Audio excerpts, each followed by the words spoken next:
قبل از ورود به بحث دیگر این مسئله اذا تردد بعد العزم علی التوطن ابدا فان کان قبل ان یصدق علیه الوطن عرفا بان لم یبق فی ذلک المکان بمقدار الصدق فلا اشکال فی زوال الحکم. اینجا ما باید بررسی حکم وطنیت در صورت تردد یا عزم برخلاف در وطن مستجد و اصلی رو بیان کنیم. اگر کسی عزم اقامت در مکانی را برای همیشه یا برای مدت طویلی که شبیه ابدی است داشته، به طوری که صدق وطنیت محقق شده ولی هنوز متلبس نشده. یعنی چی؟ یعنی گفته نمیشه این شخص از اهالی آن شهر است، بلکه تازه وارد آن شهر شده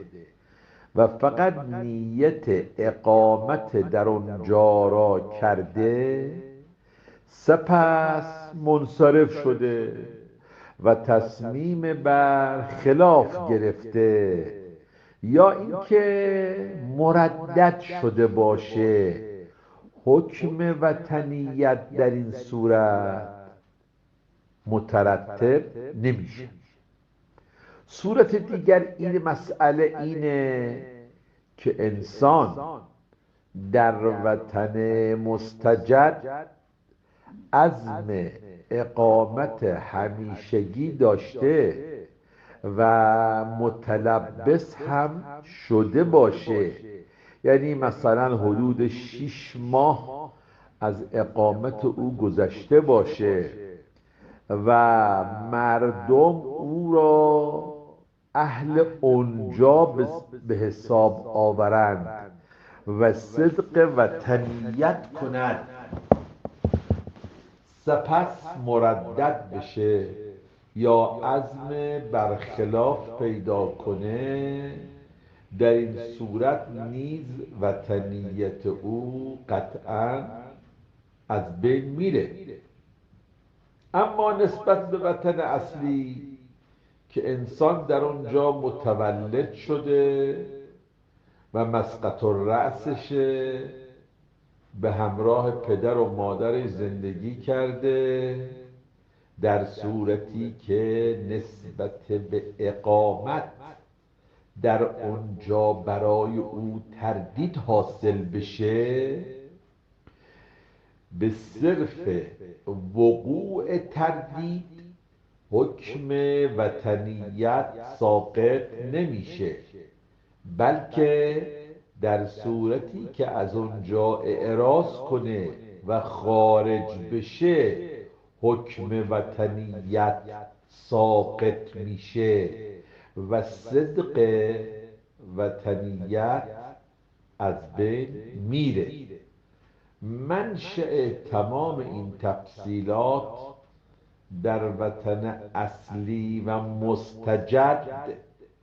صدق عرفی وطنیت است. لذا از باب صدق عرفی مرحوم سید فرمودند مردد شدن قبل از تلبس در وطن مستجد موجب ساقط شدن وطنیت میشه، ولی نسبت به بعد از تلبس بین وطن اصلی و وطن مستجد قائل به تفصیل شدند و فرمودند در وطن مستجد تردید موجب سقوط وطنیت می شود، ولی سقوط وطنیت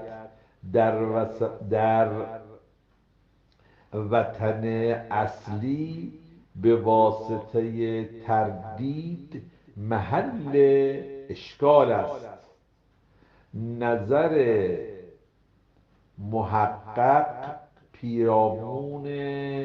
دو فرع مذکور که بیان کردیم. به نظر ما فرمایش مرحوم سید در فرع اول صحیح است، چون قبل از تلبس در وطن مستجد هنوز وطنیت استقرار پیدا نکرده، بلکه صرف نیت است که با از بین رفتن نیت وطنیت نیز از بین می رود. اما بعد از تلبس و گذشته مدتی از اقامت که برای صدق وطنیت لازم است، حق مطلب این است که در این صورت نیز همانند وطن اصلی به صرف وقوع تردید نسبت به ادامه سکونت در آن محل وطنیت ساقط نمیشه و صدق وطنیت تا زمانی که از آن شهر خارج شود وجود دارد، البته در صورتی که آن شخص اعراض قطعی کند و تصمیمش برای اقامت در آنجا یقینا عوض شود، ولی هنوز آن محل را ترک نکرده، بلکه در حال آماده کردن مقدمات رفتن و هجرت باشد. قبل از خروج احتیاطاً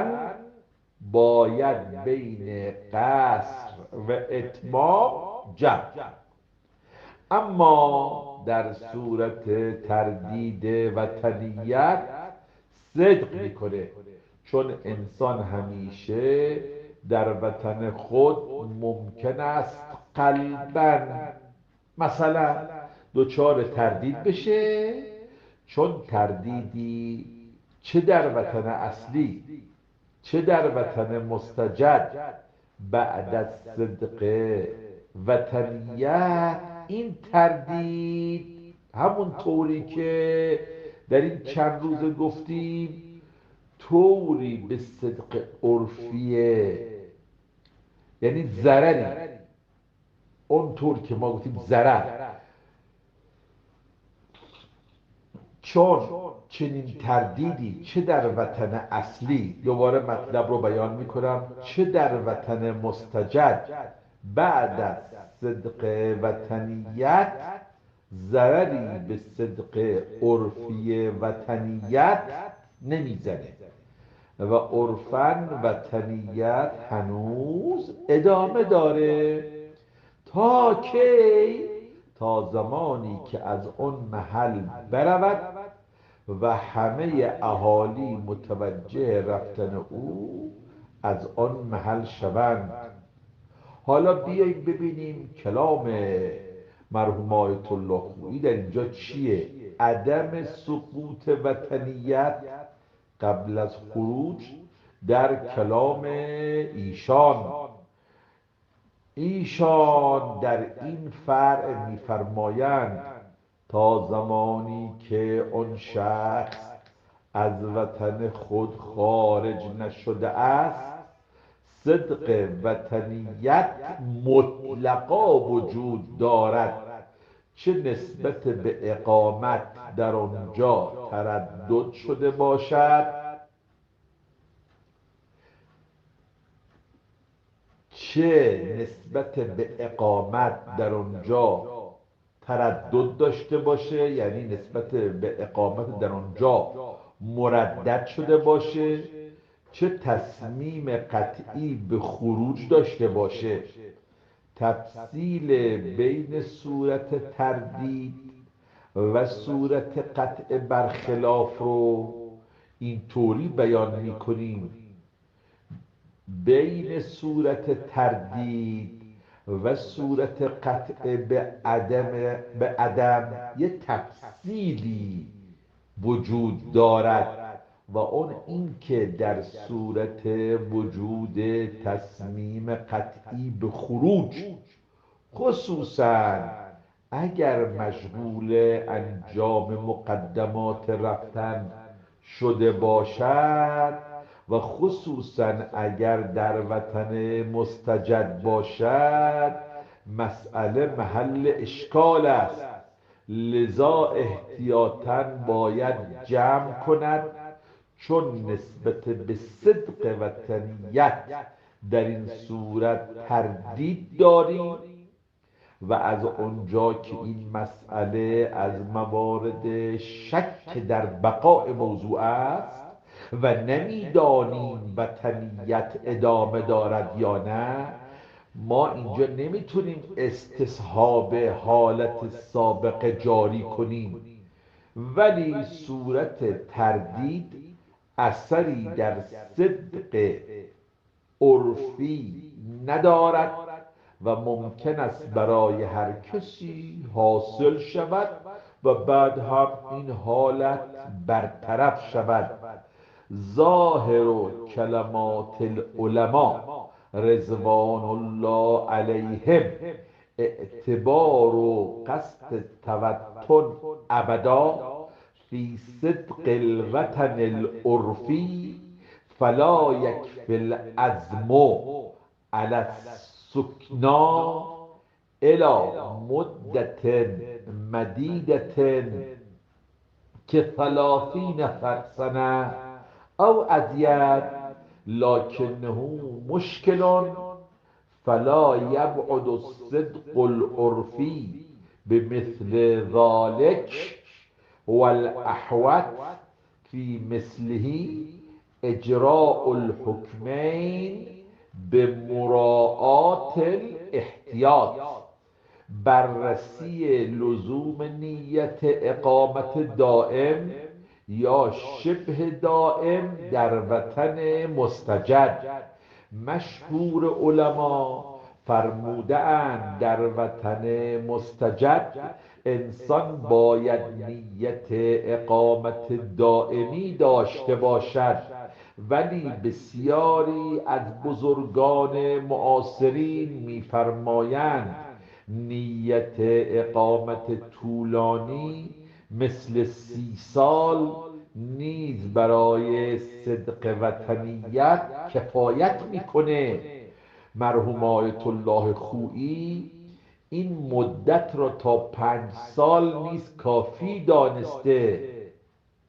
مرحوم آیت الله حکیم هم این مدت را تا 1 سال کاهش داده.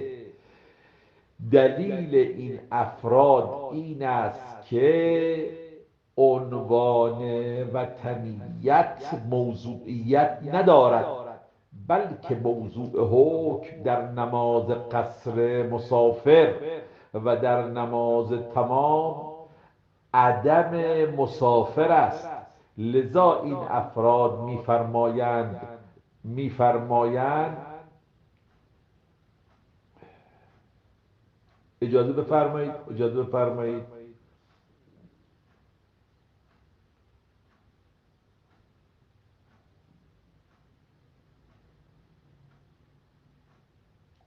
بعد الان مطلب شما پاسخ گفته میشه. لذا این افراد میگویند ما نیز قبول داریم با قصد اقامت 1 یا 5 سال عنوان وطنیت صدق نمی کند، بلکه برای صدق وطنیت قصد اقامت دائم یا طولانی مدت و شبه دائم لازمه. لکن کسی که برای اقامت چند ساله به شهری میره و در اونجا وضعش خوب، خانه ای تهیه میکنه و زن و بچه و عائلش رو به اونجا میبره، نمازش از باب صدق عنوان عدم المسافر تمامه، چون عنوان مسافر دلالت بر حالت بی‌ثباتی و اقامت موقت داره و بر کسی که در مکانی رحل اقامت میاندازه صدق نمیکنه، هرچند عنوان وطنیت و از اهالی اون شهر بودن نیز بر او صادق نیست. در این صورت اون فرد نیازی به صدق عنوان وطنیت ندارد. چرا؟ چون موضوع حکم وطنیت و عدم وطنیت نیست، بلکه صرف مسافر نبودن برای تمام بودن نماز کفایت میکنه. لذا مرحوم محقق آیت الله خویی میفرمایند عنوان مسافر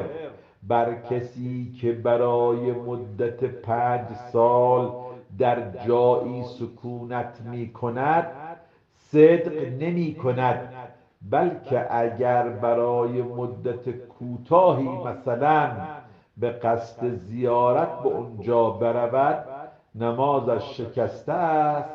و عنوان مسافر بر او صدق است. این مبنا را در زمان مرحوم آیت الله حکیم از ایشان شنیده شد، لکن ایشان مدت اقامت را تا 1 یا 2 سال نیز کافی می‌دانستند و به نظر محقق و تحقیق شده همون مدت 5 سال که مرحوم آیت الله خویی در تقریراتشون فرموده اند برای عدم تحقق عنوان مسافر یا مدت خوبیه و دلالت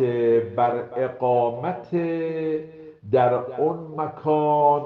و مسافر نبودن این مطلب دلالت میکنه.